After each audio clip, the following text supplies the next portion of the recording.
Hey, I want to welcome everybody back. We're ready to start the next session, which is on government and private household debt relief during COVID-19. The presenting author is Amit Sarah.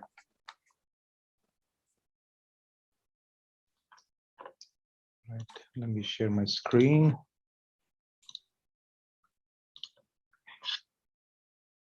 All right, can you see that? Looks good, thank you. All right, thanks to the organizers for putting our paper on the program. My co-authors are here and will be taking the lead in answering the questions. As the title suggests, this is work on consumer debt relief during the pandemic, and it's related broadly to the research on debt relief during crises. Large body of work during Great Recession underscores the importance of debt relief. It suggests that household distress can create negative effects. Debt relief importantly affected the speed and extent of recovery. But when this was provided, it was subject to various frictions which prevented debt relief from reaching its potential and maybe also to uneven recovery. Now, large crises are rare, but provide us an opportunity to learn about restructuring of consumer debt and its role in recovery, which is where we started with this project. But let me tell you a little bit more on why we got prompted to do this. As everybody's aware, there is a huge debate on various policy measures that were passed in the aftermath of the COVID-19 starting. Most of this work has focused on different stimulus and paycheck protection program and unemployment support and what it has done. Not much was done on consumer debt relief, which is where we were hoping to come in. That's the focus of the paper. We look at debt relief during the pandemic using the data that covers the entire US. Our focus is on debt forbearance, which is postponing loan repayments. The hope is that forbearance is bridging temporary shocks. And the hope also is that we are targeting towards shocked households. So that's what we sort of hope to undertake in this paper. We look at the distribution, effectiveness, implementation of this debt relief program. And then in the process, given that we are still under that program and it's about to expire, we talk about various lessons that emerge and what it might tell us about what we should do going forward. So before showing you stuff in detail, given the paucity of time, let me summarize our main findings. I should add that there is a lot in the paper, and I'll be only able to do justice to only a few of the highlights. So I would encourage everybody to take a look and give us feedback whenever they have had a chance. So the first headline number is that this was a pretty big program. We are talking about $2.3 trillion of consumer debt, which entered forbearance. We are talking about 70 million US consumers getting affected. And cumulatively, we are talking about 86 billion missed payments over the course of the program. We think that, in fact, this program was large enough that it can explain why we didn't see the household debt distress channel operating in a bad way like it did during the Great Recession. And this evidence comes across in a lot of ways in the paper, in cross-section, in various tests, in simple pictures, and in regression discontinued design as well. The second thing that we sort of try to highlight in the paper is when we study the effectiveness and the distribution of debt forbearance, we find that self-selection played a big role on how well the policy was targeted. We find that forbearance reached credit-constrained households. It reached places where COVID-19 rates and economic declines were at its largest. So we think that that's a good target. But that's not all that it did. It also seems to have reached to above median income borrowers. And because this is very different from other income-based programs, we think it complements those programs as a result. So this is getting at the reach versus the cost of the program. So the reach we think is pretty good. If you think about the cost of the program, we think it's substantially less costly than other programs because forbearance is a loan. It's not a transfer. It's supposed to be hopefully bridging temporary shocks. In fact, if we look at the exit analysis of many of the individuals who have taken forbearance and then left, what we find is a substantial proportion uses it as a credit line, which means they took this forbearance policy, but then continued making payments, and many of them have exited. And the ones which are left, again, a substantial number are likely to pay this back. So it's not a very costly policy, but the self-selection, while it helped making this policy cost effective, is subject to intermediary frictions because you have to go through intermediaries. So the same things that affected things in the Great Recession have had its role to play even in this crisis, even though to a lesser degree. Given the government focus on debt forbearance, what we also find, interestingly, is that a large amount of forbearance is provided outside the government sector by private sector, about 20%. And what this then allows us to do is to figure out how much of implicit forbearance subsidy was there by the government, because we can compare the two and try to figure that out. And we do that and find that about a third of the government mandated debt relief is implicit subsidy. The rest would have been likely done by the private sector as well. And now, since forbearance is designed to bridge temporary liquidity shocks, there is a large amount of forbearance debt overhang because there is about 40% of borrowers who took forbearance who are still in forbearance. So we are talking about big numbers, 60 billion. When average, we are talking about $3,900 per household. Just focused on mortgage borrowers, we're talking about $14,000. So how one unwinds is obviously very important, especially given that a lot of these borrowers are clustered in regions with lower income, higher unemployment, and with more minorities. So that's something that I'll talk about towards the end in terms of what we might be possibly able to do. So let me sort of give you some sense of how the program, So let me just quickly tell you about the program and how it started. Hopefully everybody sort of remembers this. One thing that I wanted to highlight here was that in contrast to the Great Recession, this policy was passed very quickly, the CARES Act, under which this debt relief was undertaken. In Great Recession, it took years to pass debt relief measures such as HAMP and HARP, but this was very, very quick under this. And if you're wondering what exactly was under the CARES Act, well, what we had was forbearance or debt relief needed to be provided to mortgages. Borrowers needed to request forbearance, and essentially it prohibited services from starting foreclosure proceedings. And it's been extended several times since it was passed, and it's supposed to end in September 2021. So student loans were all automatically placed in forbearance, and the mortgages, the borrowers had to ask for it. It had to request for it. Now, not all of this was under government mandate. If you look at consumer debt, there is auto and revolving debt, and there is non-government backed mortgages. They were all potentially in private space, open for forbearance if private sector wanted it. And in fact, there is some activity there, which we exploit in the paper as well. Now, loans in the forbearance are not reported as delinquent to credit bureaus, and that's something that's important to keep in mind.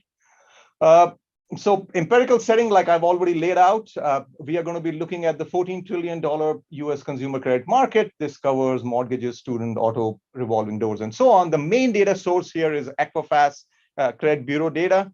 We are going to be working with 10% random sample, but it essentially covers the entire population, so we can easily aggregate our numbers without any worries about sample selection. We also, during the course, merged this with various other data sets, including some data on shadow banks, which I'll get back to later.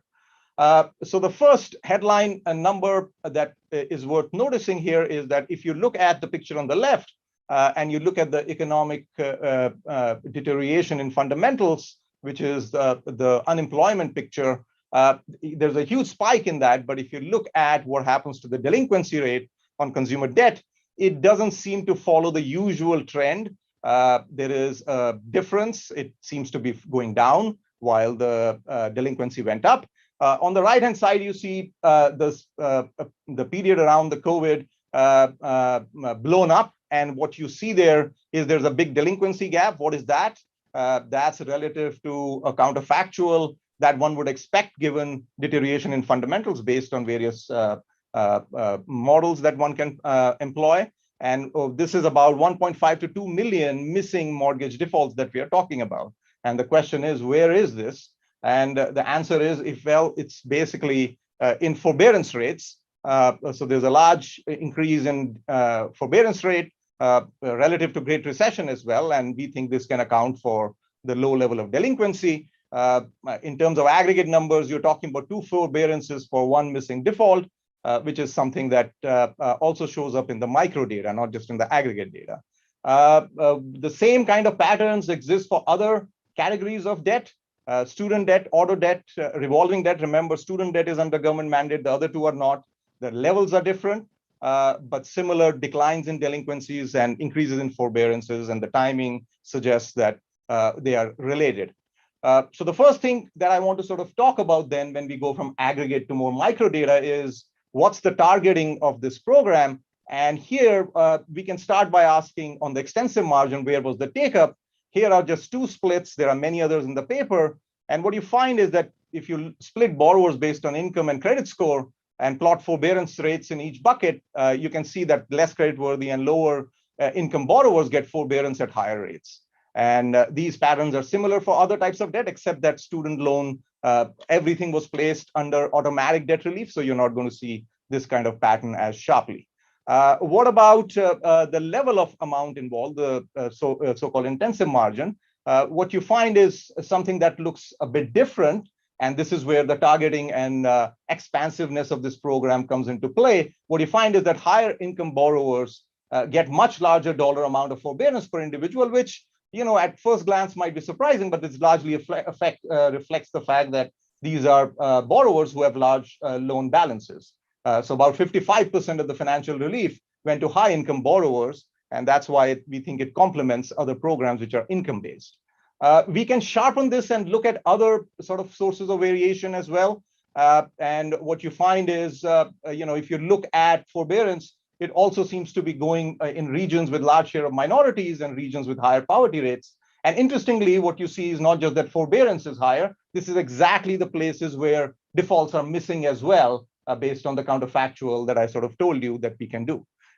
Can we do more in terms of what other programs are there and what's happening, and is this really complementing? Well, we can do a little bit, and what we sort of find is, you can look at, for example, what are the regions where stimulus checks went, and where is it that forbearance take-up is high? And like I sort of have already suggested, what you find is there is a bit of a complementarity here, which is not surprising because this is not income-based. And what essentially is going on is that some high-income pre-pandemic households who are constrained are also taking advantage of the forbearance program. And as a result, it sort of complements this. What is interesting is that many of these households are so-called hand-to-mouth households, so their marginal propensity to consume is pretty high. So we do want to reach these households, which normal income-based programs might not otherwise allow us to do.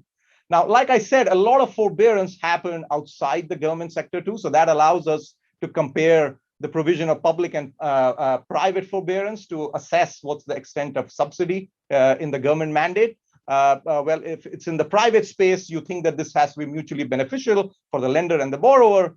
With the government mandate, we are hoping it's beneficial to the borrower. If it's not beneficial to the lender, maybe we need to transfer some subsidy, and that's what we are hoping to back out. Now, already when I showed you across debt types, mortgage and student loans had much higher forbearance rate than auto and revolving, which are not covered. So that should tell you that the government mandate did have a role to play, and there was probably subsidies. But we can exploit variation within debt type, that is within mortgages, to get at this question more. And the reason is that if you look at within mortgages, there is a conforming space and a jumbo space, which is determined by the size, and the mandate covered only conforming mortgages. So what is plotted here is that prior to the pandemic, forbearance rates are pretty identical for both these types of loans, but there's a dramatic increase in forbearance of conforming loans after the mandate. Now, that's not to say that there wasn't forbearance in the private space, but there is a gap. How much is it? Well, we can sort of do this a bit more carefully in a regression discontinuity design, and the vertical line in each picture is the conforming loan limit. On the left side of this vertical line is the mandated space, and on the right side is no mandate, and the two pictures are pre-COVID and post-COVID. The first thing is to see is that during COVID, once the mandate is passed, there is a big bump up in forbearance rates. The second thing to notice is the forbearance rate is much higher on the mandated side. How much higher? 1.6 percentage points. And so that's about a third higher in relative terms. And that's what we think is possibly a lower bound of implicit subsidy, because maybe a bunch of this private might not have occurred if public mandates had not been passed. Can we say more here? Yes, we can. I mean, one thing which we can do is relate this forbearance around the threshold to missing defaults that I showed you based on counterfactual. And I get the similar two forbearances for one default kind of result again around the threshold, which again suggests that forbearance and defaults are very tightly connected. And, forbearance accounts for substantial proportion of missing defaults, and hence the household distress channel missing. Now, at this stage, we have looked at the reach of the program. What else is going on? Well, the self-selection allowed us to get at better targeted relief program, but subjected the borrowers to implementation details, implementation frictions, essentially. Now, I mentioned that this was something that happened during the Great Recession as well. We had HAMP and HARP programs where intermediaries had to verify the eligibility and so on. Now, in response, the program that was passed this time was a very simple, you just had to ask the lender if you're mandated, and there was no need to verify anything. And the question is, do intermediary restrictions still matter? Now, this becomes an interesting issue, especially because if you look at the intermediation sector, it has undergone a tremendous change from the Great Recession. Half of the consumer debt right now is serviced and originated by so-called shadow banks, which are non-depository institutions. So they are completely outside the usual regulatory ring fence that we have. And maybe intermediary frictions come back, and they do. That's what we sort of show. Here is one picture. So what you find is, if you look at the forbearance rates between shadow banks and banks for the mandated loans, it's substantially lower for shadow banks than banks, and it persists for a long period of time before the gap reduces. So that is kind of surprising. It was very surprising to us because this is such a simple program. And it seems that when designing these programs, even if self-selection is something that we want to lean on very heavily, there are implementation frictions we still need to worry about. Take a minute to wrap up, Amit, please. All right. At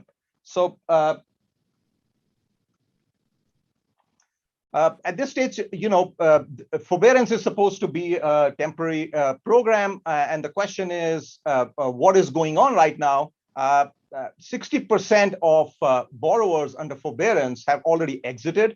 When we do the exit analysis, they use this as a credit facility, like I mentioned, but 40% are still under forbearance. And we are talking about a huge forbearance overhang. So you can think about various ways in which how we want to unwind this. The two extremes usually discussed are, we can have a single payment, but if we have a single payment, we are talking about pretty big numbers, especially for households where forbearance is still being used. Or we can talk about spreading this out in various ways, either through a term extension or through a principal reduction potentially. And we sort of do those calculations. And our view is that adding this to a principal balance and extending the loan term might be a better way of doing it, because it doesn't impose as much pressure for the households who are affected here. I just want to sort of say two things here and conclude that when we sort of think about the policies going forward, the first thing that we want to sort of let everybody take away is that self-selection was a big deal in this program. It allowed fairly well-targeted policy because you got to the right borrowers, and we think this was done in a pretty cost-effective manner. Having said that, intermediary factors still matter, and that's something that you need to sort of worry about going forward. When we think about generally forbearance as a cost-effective policy, you want to remember that forbearance is a loan and not a transfer. So the ultimate cost is dependent on the nature of exit. When we do the exit analysis, it seems like a substantial percent of borrowers used it as a credit line. The other borrowers which are there, we can hopefully spread the payments, so we are not going to see a lot of losses. So this is something to think about in the future. For borrowers, it's a good deal for now. For government, remember, we have already guaranteed this by taxpayers because a lot of this is guaranteed debt. And if we can prevent default, that's a good thing. For lenders and investors, given that a large scale of effort of the mandate was done outside in the private space, it seems like there is some inclination to do it. For servicers who are backed by taxpayer and are reimbursing advances, there could be liquidity constraints, but we can sort of work that out like it was done. And there are broader GE effects, like you stabilized house prices, you didn't see aggregate demand externalities. Now, I should say here that there is a caveat that effectiveness, of course, of all of this depends on the manner of the shock. It's very likely that everybody perceived this shock as transitory rather than permanent. And that's something that we need to sort of think about going forward. So thanks, and looking forward to comments from the discussants. Thanks, Amit. The first discussant is Pascal Noel.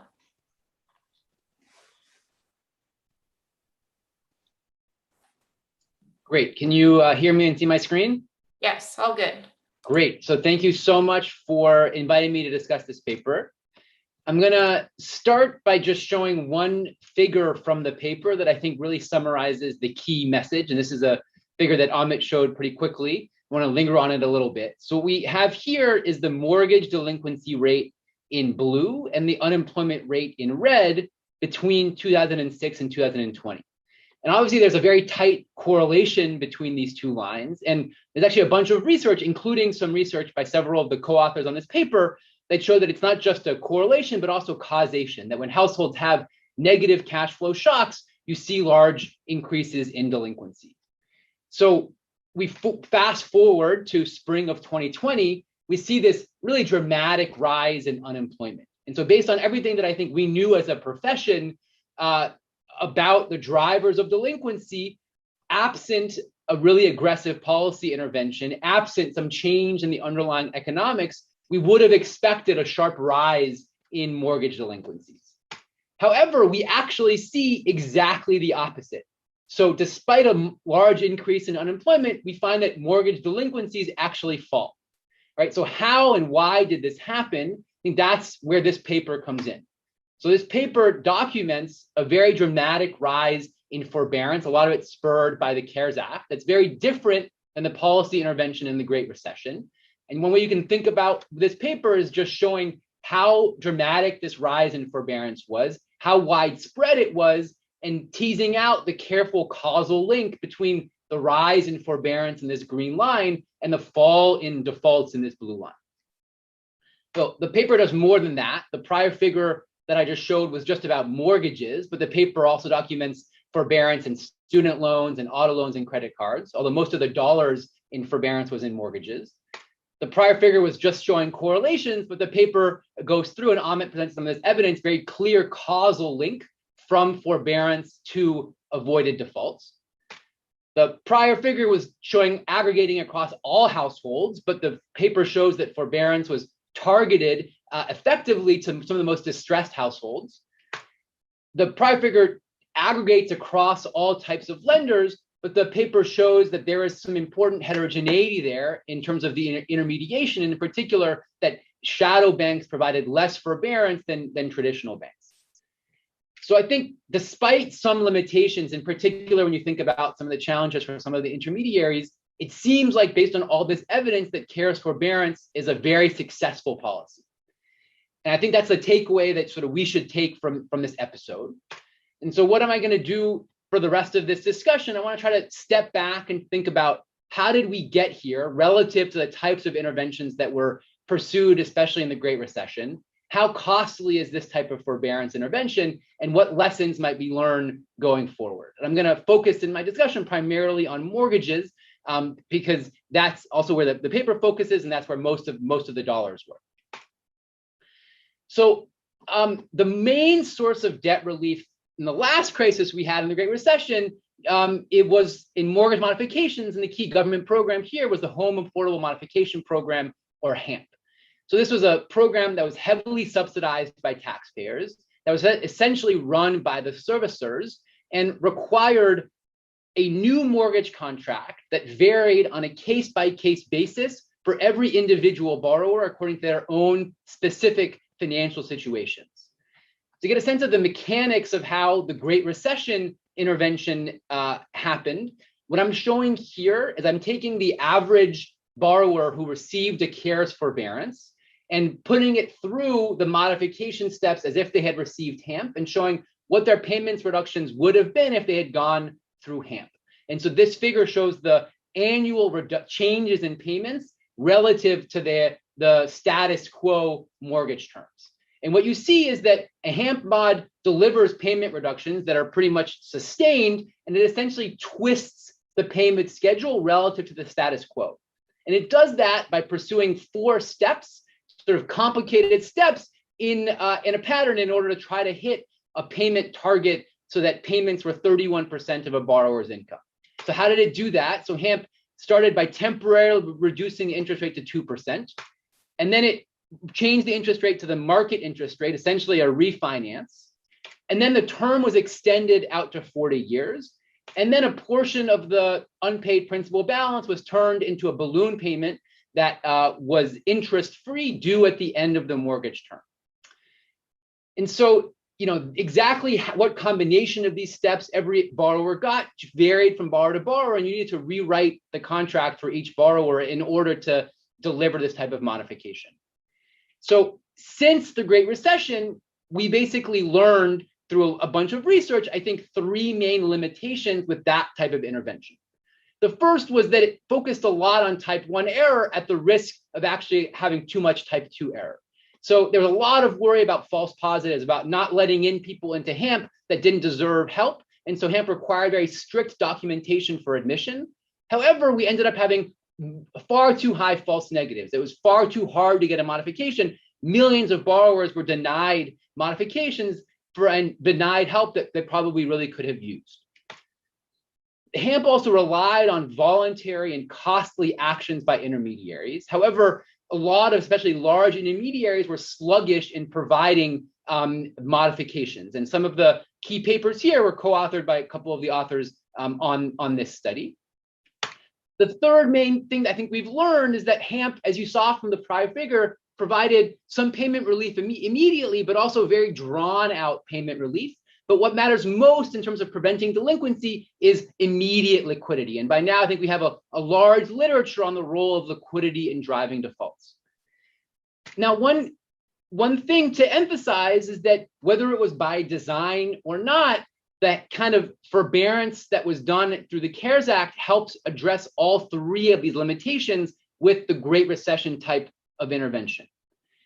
So to try to just give a sense of exactly the mechanics of what the CARES forbearance is doing, on this slide here, I'm comparing the cash flows from the HAMP Great Recession intervention to the cash flows from the typical type of CARES forbearance intervention. So the CARES intervention here is in red and HAMP is in blue.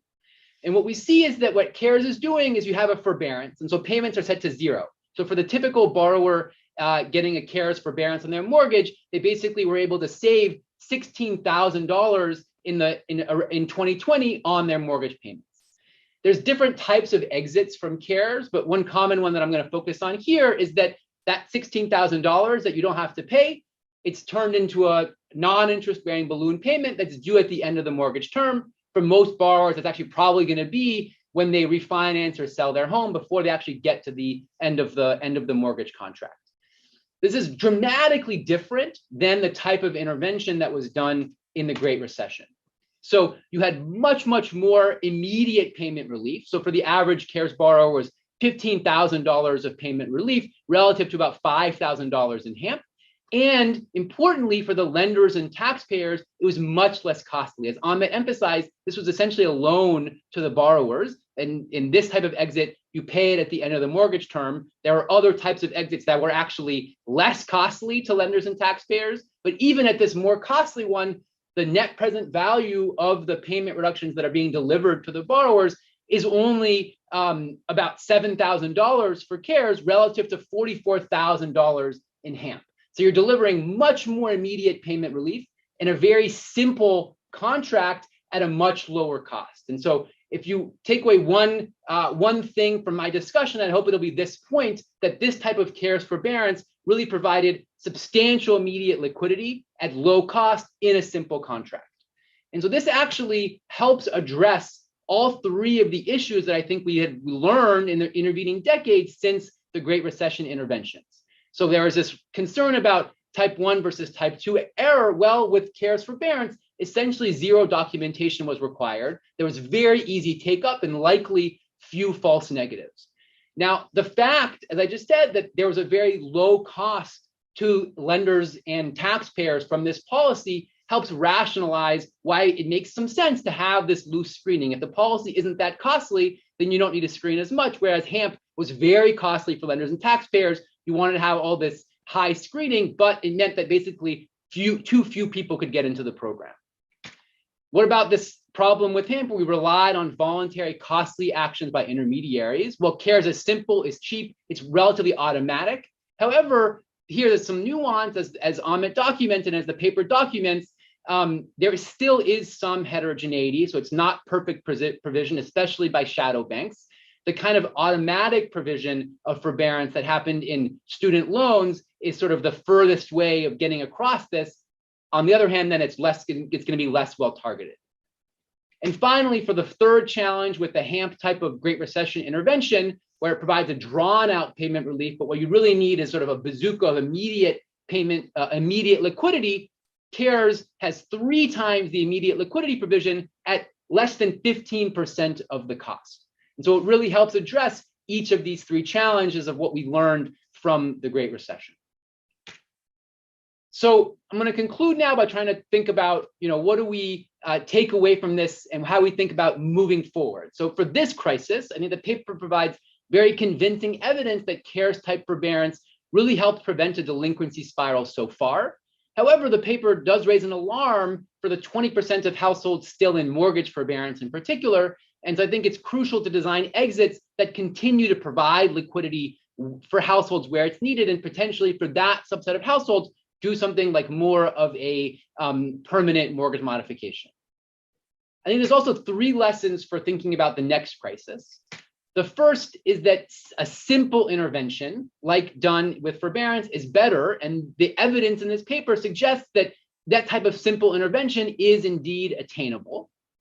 The second is that immediate liquidity provision is better. And again, the evidence in this paper suggests that it can actually be done and be done quite cheaply for lenders and taxpayers.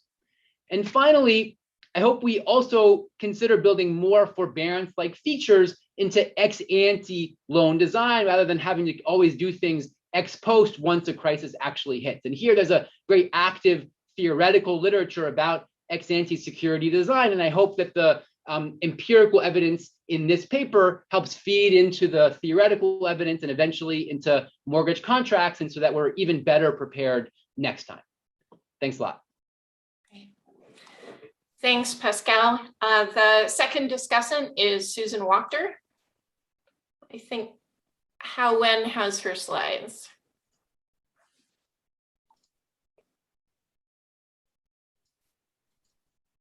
Okay. Thank you, Jen, and thank you to the organizers of this convening for the invitation to comment on this important paper. Next slide, please. The paper, in fact, is a contribution, and it amazingly documents debt relief in real time. In part, it's able to do this by deploying a very useful database, almost purpose-built for this, the Equifax Analytics database that enables real-time analysis of debt relief and debt payments. The paper also identifies the different design of debt relief, and I will comment on that, and I will also comment, as Noel has, on lessons learned, and as the paper does as well, for crisis intervention, and I will come up with a slightly different end conclusion. So next slide, please. The paper documents very well and emphasized the importance, as did Noel, of quick as well as well-directed assistance. Unlike the Great Recession, the CARES Act immediately was implemented, and even more importantly, the implementation led to delivery because of the simplicity the law, as for example, compared to rent relief, where distribution still is not in place and will lead and is leading to crisis for the rental sector. But here we're focusing on debt for homeowners as well as other debt, and it's a success story. So $86 million worth of relief delivered for about 70 million households. Interestingly, only about 10% requested debt relief, and 50% has been repaid and was repaid within 2 months. There still is 40% left, which is an overhang. We'll come back to that. And the relief was directed to the most in need, lower income, lower credit score regions that were most impacted. And interestingly, and well, again, targeted benefits to those who were not assisted by other stimulus programs, thus complementing other stimulus programs. Next slide, please. So the mechanisms of debt forbearance differed substantially in the CARES Act. Student debt was blanket forbearance. You didn't have to ask for it. It was automatically delivered. Government mortgages, borrowers self-selected. All they needed to do was indicate the need for forbearance, but they did need to do that. It was granted automatically upon request. And importantly, unlike private mortgages and other forms of debt, no interest accrual in government-backed mortgages, and the option to postpone payment until the sale of the property. A very valuable option was granted. These are different than the private debt, which includes auto, consumer credit, and private mortgage. Under CARES Act, the debt required negotiation between the borrower and the lender. And this has implications for the use of debt forbearance. Next slide, please. So this is data that the Fed gathers, and it's actually from the same data source that the authors have used. What I think shows very clearly from this aggregate picture is that what's that yellow line where it looks like it's falling off a cliff? That is, in fact, student loans. So delinquency declined a huge amount. So here we're showing delinquency across all the forms of debt that the paper tracks. And indeed, delinquency in student debt automatically occurred. No one automatically was delinquent after the law was passed. What are the other declines in delinquency? The other declines in delinquency are almost entirely in the mortgage market. I would say entirely in the mortgage market. So the decline in delinquency lines we see are the white, which is mortgages, the blue, which is HELOCs, which is form of mortgages. Actually it's orange, not yellow. The orange, which is the all taken together. And the other lines basically show the delinquency did not decrease very at all with the CARES Act. Next slide, please. So let's focus in on mortgages. So as we saw on the previous slide, and as shown in this paper, mortgage delinquency declines from what it would have been to under 2%. And here, and this is again public data collected by the MBA, shows what forbearance, we saw what forbearance resulted in, which is a delinquency in mortgages of less than 2%. This is counting forborne debt as delinquent. And we see a few things in the slide. First of all, we see, yes, counting forborne loans as delinquent, we would have a substantial increase in delinquency, just as the paper points out. And it would be most for FHA, also high for VA, and much less so for conventional, which is a lower line. But still, these increases in delinquency are higher than the Great Recession, or almost or nearing the highs of the Great Recession. So these are delinquencies, just as the paper points out, that didn't happen. We could also see the dramatic decline over time in delinquencies, including forbearance, pointing out that this is a liquidity event, that indeed people were able to access the funding for the distress short run and pay back to a large extent, which points to the efficiency of the CARES Act in responding to a liquidity event. But I do want to emphasize here, as the authors also have, that this is a postponement of debt repayment. It isn't, the debt is still owed. It is not a costly program for the federal government if the debt is repaid. I raise this in terms of student debt, obviously, and it could also be raised in terms of mortgage debt if the debt would not be repaid.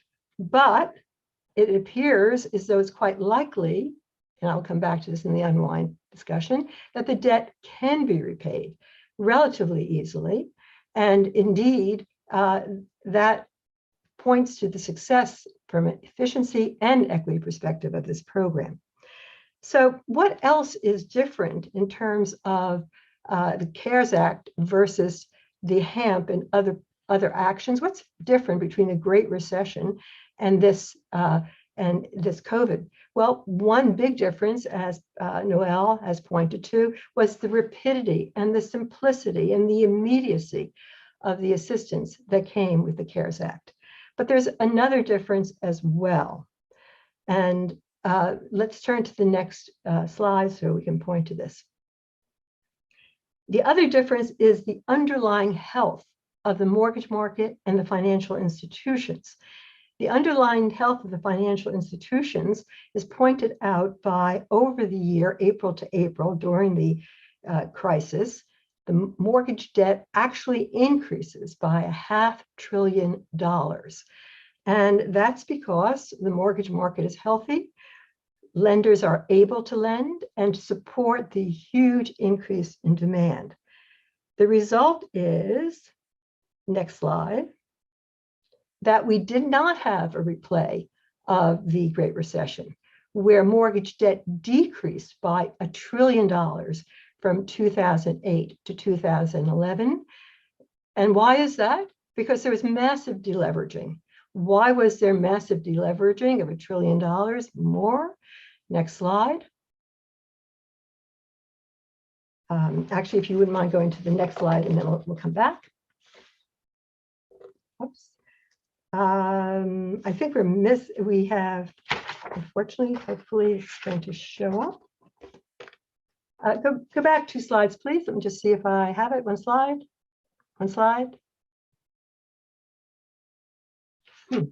Okay, so we appear to be missing, no, I'm sorry.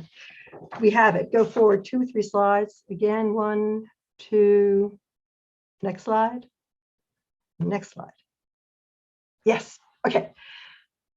The underlying ability to repay these mortgages is basically in place. Even for the lower half of the income distribution, the bottom 50%, the liabilities to asset ratio for households is nowhere near it was during the Great Recession, where you can see it was nearing 1, as a large share of borrowers had loan to values of over 1. In fact, for the private label mortgage-backed security, it was about 1/3, and almost 1/3 went into delinquency, and then from delinquency to foreclosure, and then to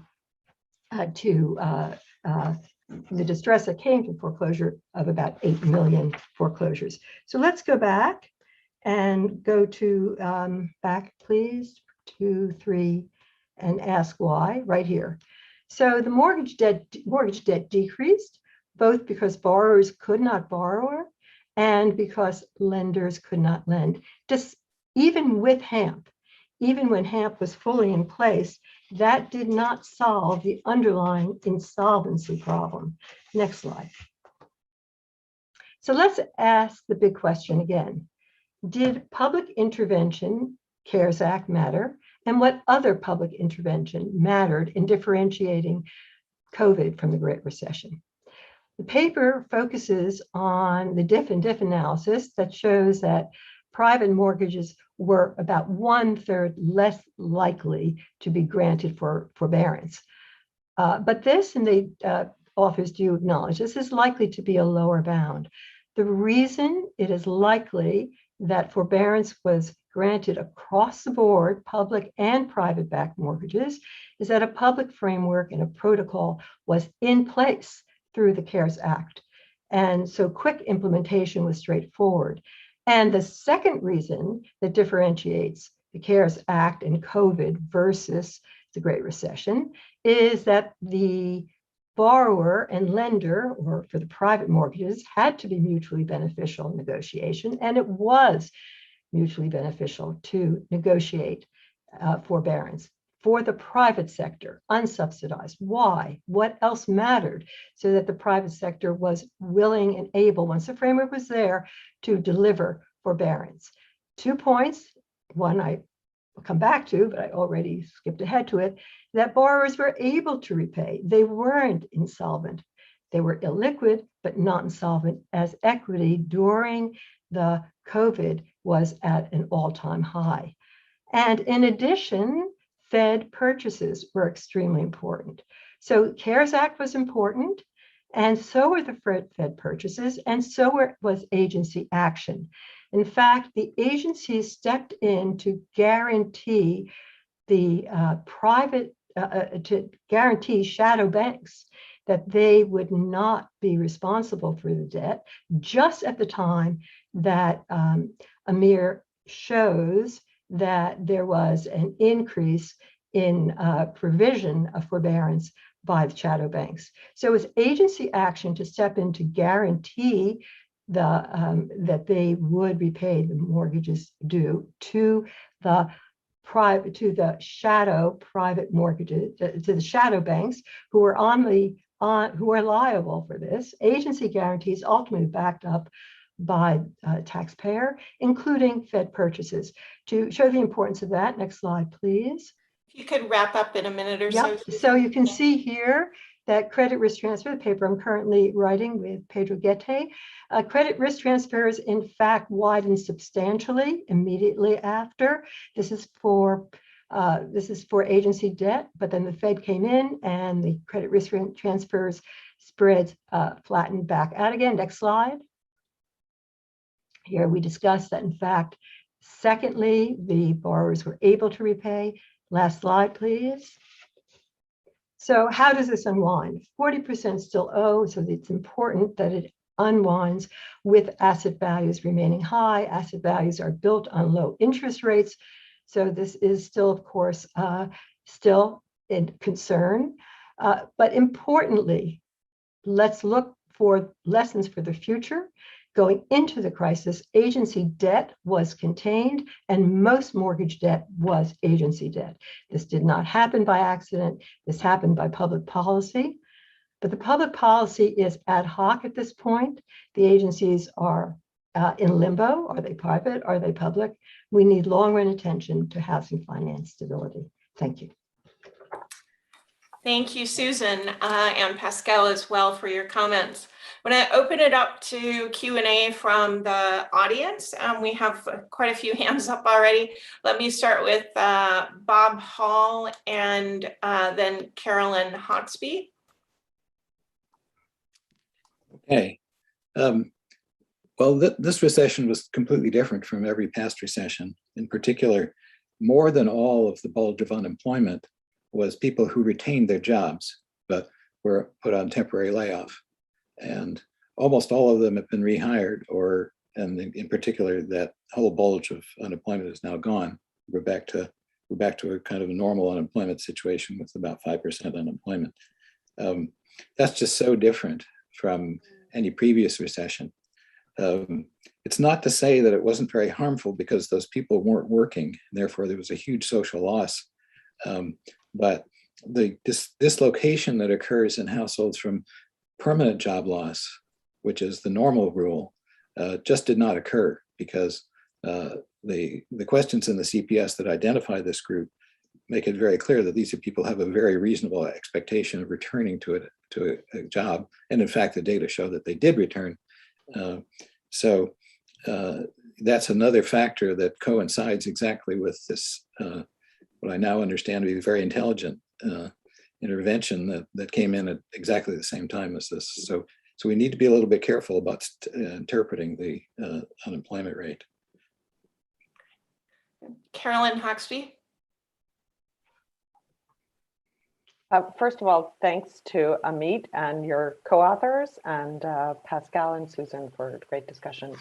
So I'm interested in two things that are both related to expectations about forbearance. And first, I'm going to talk about student loans, which I realize are not the main focus of your paper, but nevertheless, I think are interesting. You know, it can seem great that students didn't go into default because they were automatically put into forbearance. But in many countries in the world, students don't actually expect to have to repay their loans. Okay, so like repayment rates in Brazil or Chile are usually less than 50%. So I'm interested in whether we might have created an expectation that student loans will not have to be repaid. And because student loans, unlike mortgages, don't have any collateral, right? I mean, they basically do not have any collateral. There is a bit of a difference there. So I think that might be, maybe it's a subject for a different paper. And then the other thing is, this is following up on Bob Hall's comment that expectations among people in the Great Recession were very different, in my opinion, than expectations during the pandemic.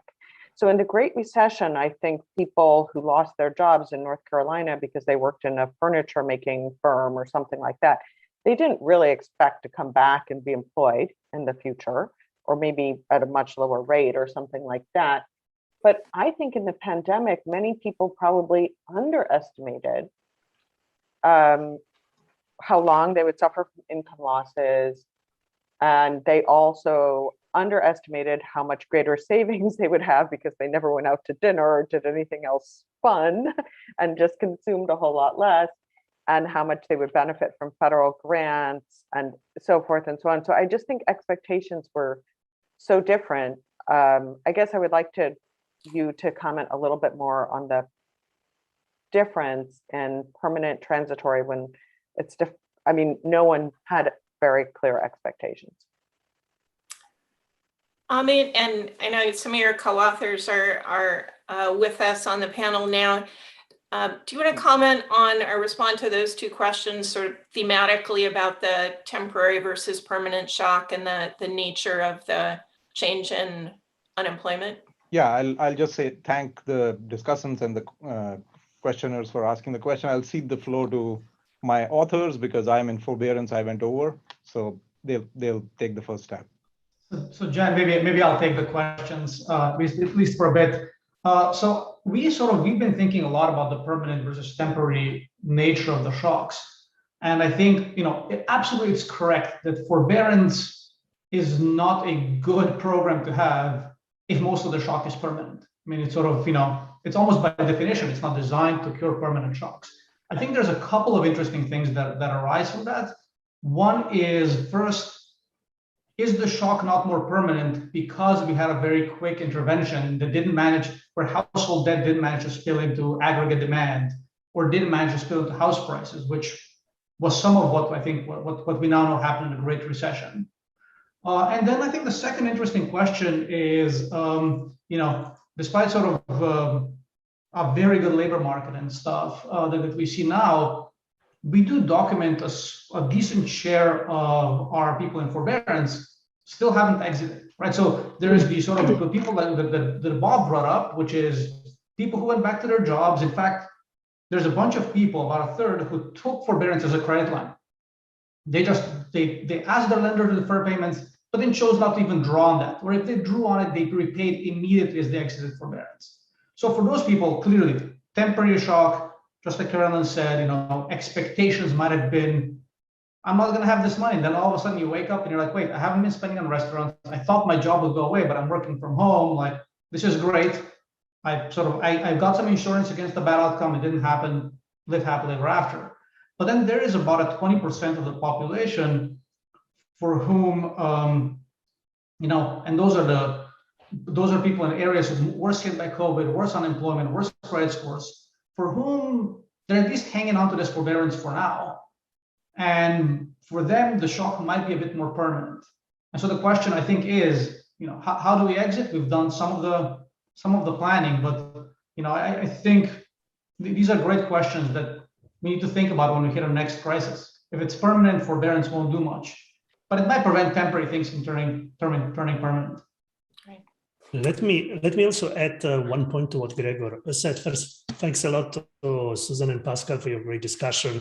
And kind of building on your points, the fact that one could think about COVID as a more of a transitory shock also alleviates some implementation issues surrounding asymmetric information, moral hazard.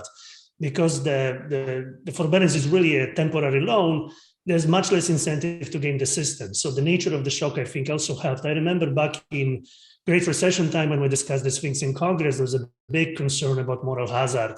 If you think the shock is more permanent, then you need a more permanent reduction of principal or interest payments, and then can induce a significant moral hazard behavior. So in that sense, I think it was also easier to implement. And in that sense, the self-selection worked. We only had 10%, less than 10% eligible mortgage borrowers applying, despite that in principle, this number could be very close to 100%. So I think this is also something to keep in mind, that it will not necessarily work as well in a crisis when we have a permanent shocks, which is exactly the points also both Pascal and Susan have made. Let me ask Susan, Susan Sherry, do you want to add something to what we said? No, I'm just agreeing. Let's go back to the audience if we can. We only have a couple of minutes left, and I have two people with their hands up. So if Rick Mishkin and Don Cohn can just ask their questions very quickly, so we have time for the authors to respond. So it's really interesting that Tomas, my colleague actually, is the first one to mention moral hazard. And I think that's a really big issue about forbearance programs. And very key is, again, the thing that you just mentioned, which is that the crises were very different. The COVID crisis, the unique aspect of it, this is truly an act of God. It was not having problems in terms of repaying your loan wasn't due to your overborrowing. It was just due to the fact that all of a sudden we had this pandemic occurring. And that also relates to the nature of the policies that also were implemented so quickly, not only by the Federal Reserve, but also even by our Congress, which of course is among the most partisan right now in US history. So the key here, I think that we need to worry about, maybe the authors can comment on this, and Tomas, since you mentioned it, you may have thought about this, which is that we might not want to apply all the lessons. It was clearly true that in this particular crisis, the COVID crisis, it made sense to do these things extremely rapidly, very low moral hazard costs. But what if the crisis is a crisis more of overborrowing in the future? Then we might have to rethink whether all the lessons that we learned from this COVID episode actually apply just as easily to this new crisis. So maybe Tomas is the one who's going to answer this, so because I'm sure he's thought about it. But I think it is important that we have to worry about the fact that the different nature of the crises really might mean that we have to differentiate between crises in terms of what we think is the appropriate policies. So Rick, let me just quickly comment on this. Tomek, can you hold just for a second? I want to let Sure. Don Cohn ask his question, and then we'll go back to you guys. Don? So I wanted to reflect a little bit on what Rick was just talking about in terms of a future shock that isn't temporary and maybe doesn't have associated with it the extraordinary income support that came from fiscal policy at the same time. And in that regard, I worry about the shadow banking system and the non-bank servicers and the growing importance there.